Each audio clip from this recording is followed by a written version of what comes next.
Welcome to Strip Coverlet, where we squeeze the bigger picture out of literature. I'm Adrian Fort, and we are here for another poetry discussion, which will, of course, appear in two separate playlists here on the channel. Number one being the poetry discussion playlist, which is approaching 400 videos strong, and number two is the Pablo Neruda playlist here on the channel, a poet to whom I'm fairly new, but the playlist for Pablo Neruda is approaching 10 videos strong now.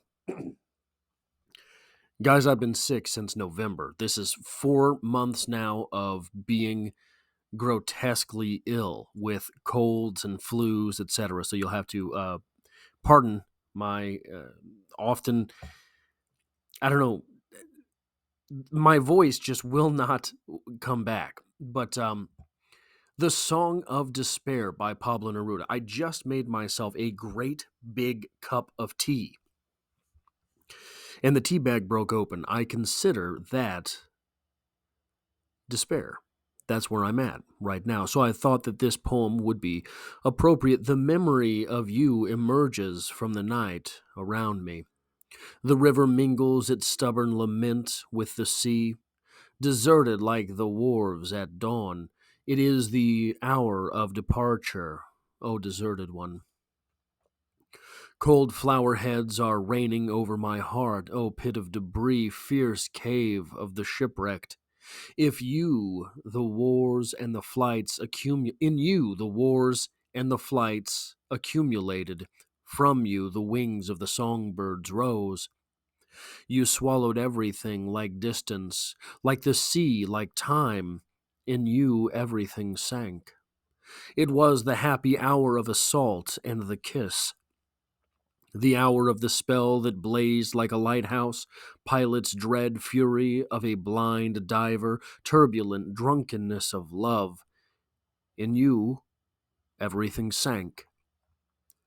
In the childhood of mist, my soul, winged and wounded, lost discoverer, in you everything sank. You girdled sorrow, you clung to desire, sadness stunned you.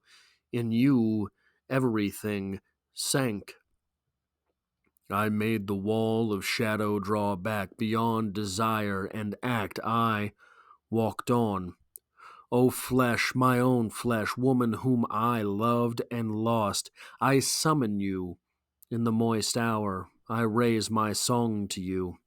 Like a jar, you house the infinite tenderness, and the infinite oblivion shattered you like a jar.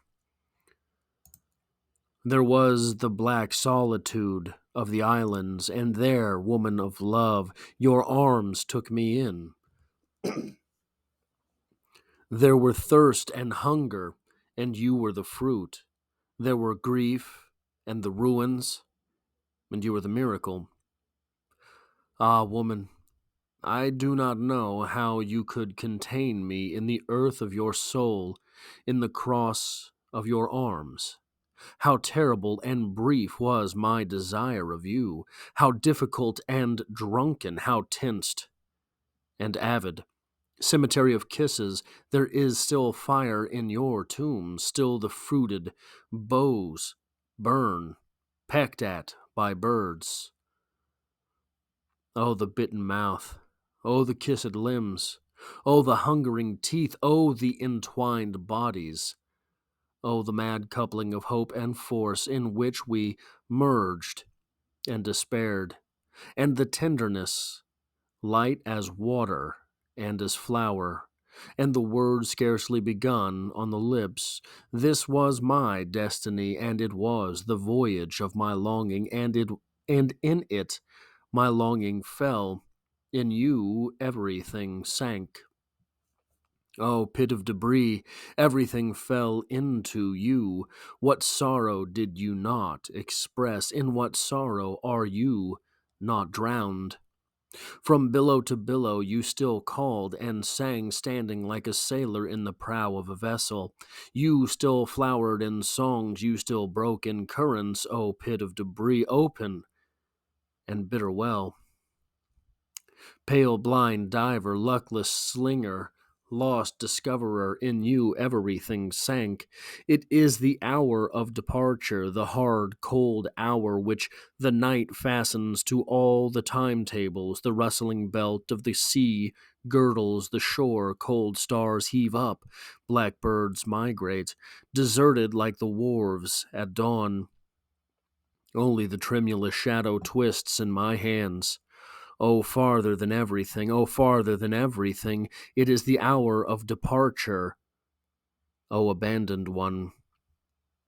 So that is the poem. I want to return, I think it's one page up here. Nope, that is way too far. There is I won't call it a reference because I don't believe it is, but there is a phrase which we will recognize from um, cliche somewhere here. I cannot find it. We are talking about a loved one who has gone. And now we are mourning that loved one. We are mourning moist hour. Pablo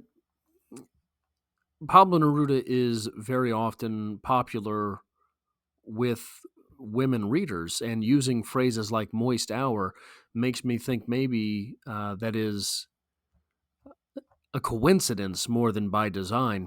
Where is it now? It's the one I loved and lost.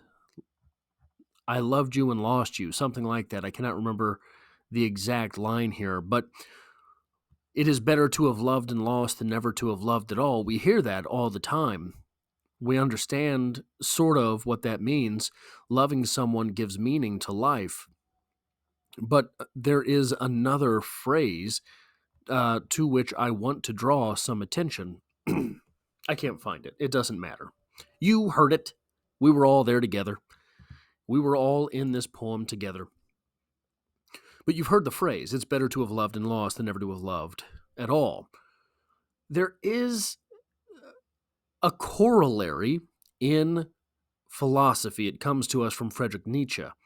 Now, Nietzsche is good for many things, but one of the things that Nietzsche was perhaps best at was boiling down wisdom to the fewest words possible, which is ironic because he was German, and normally the German writers say in 1,000 words what could amply be said in 100. But Nietzsche gave us, he who has a why can live for, he who has a why to live for can bear almost any how. You will have seen different translations of this phrase. They are all roughly the same. I mean, they don't, the sum of all of those parts comes to the same thing. Give me a how and I can bear, give me a why and I can bear any how. It is better to have loved and lost than never to have loved at all.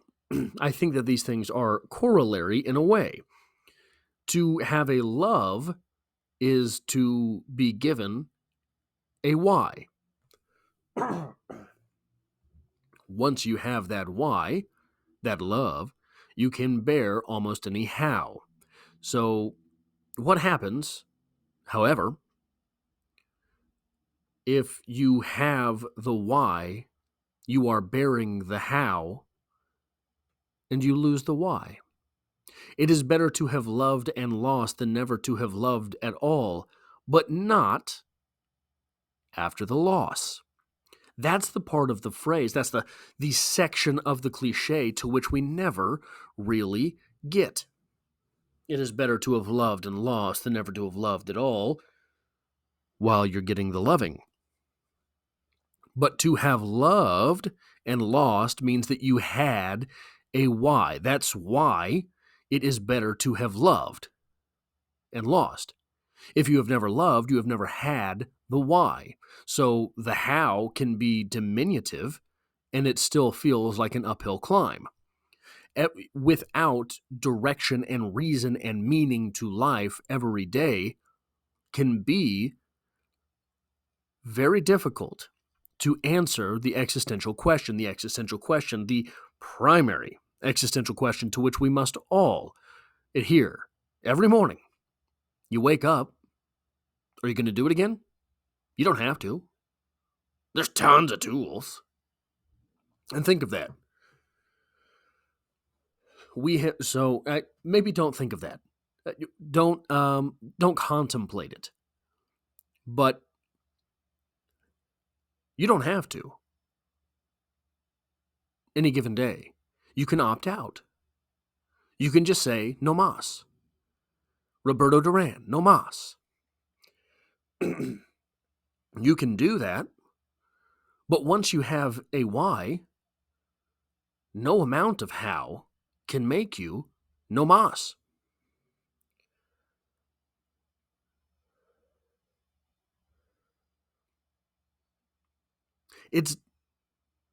I think it's difficult to really take into account a poem such as this, unless despair, because that's where we're at.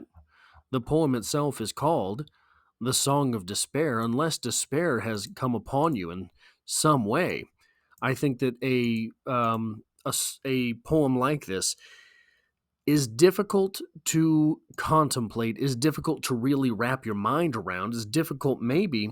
So probably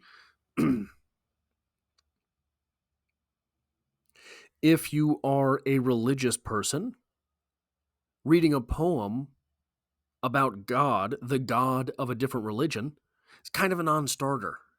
If you don't believe in love, reading one of these sappy Pablo Neruda love poems is kind of a non-starter.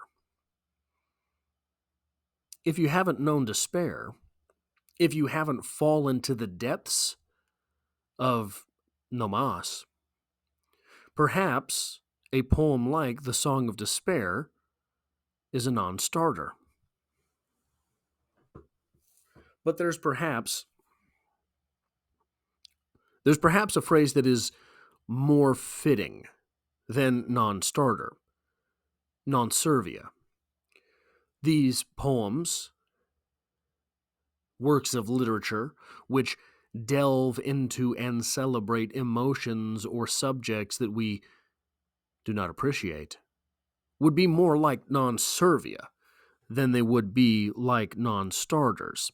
Non-starter is more of an intellectual pursuit. Non-servia is more of an emotional pursuit. A song of despair like this, searching for the loved one, searching for the great love gone in the wee hours of the morning, in the middle of the night, waking in a cold sweat, realizing, okay, maybe you've never been in love. Maybe you've never loved and lost. Perhaps you know nothing about this. Surely, you have been on the precipice of sleep and been jolted awake by the realization you're wasting your life. This is a very similar, I believe, concept. This is a very similar jolt of emotion. This is a very similar place from which we would serve the literature. We would get our marching orders from that literature. The sudden realization that, yes, I am wasting my life. Or that realization, oh, I am X years old. Well, when I was in high school, I thought surely I would be married and a millionaire with a home on the hill by now. In all the wisdom of being a 16-year-old, I would be disappointed in the me now. Would the 16-year-old me have answered the existential question positively, knowing that 20 years from now, I would be asking largely the same questions with no more answers? That, I think, is similar to what we find in A Song of Despair. This might be, so far, my favorite Pablo Neruda poem. That is all I have for this poetry discussion. If you like or appreciate what I do here, hitting the like button really does help me out, as it tells YouTube to share this video with other literature lovers. And if you find yourself here by chance but not design, consider hitting the subscribe button in order to stick around for more literature in the future.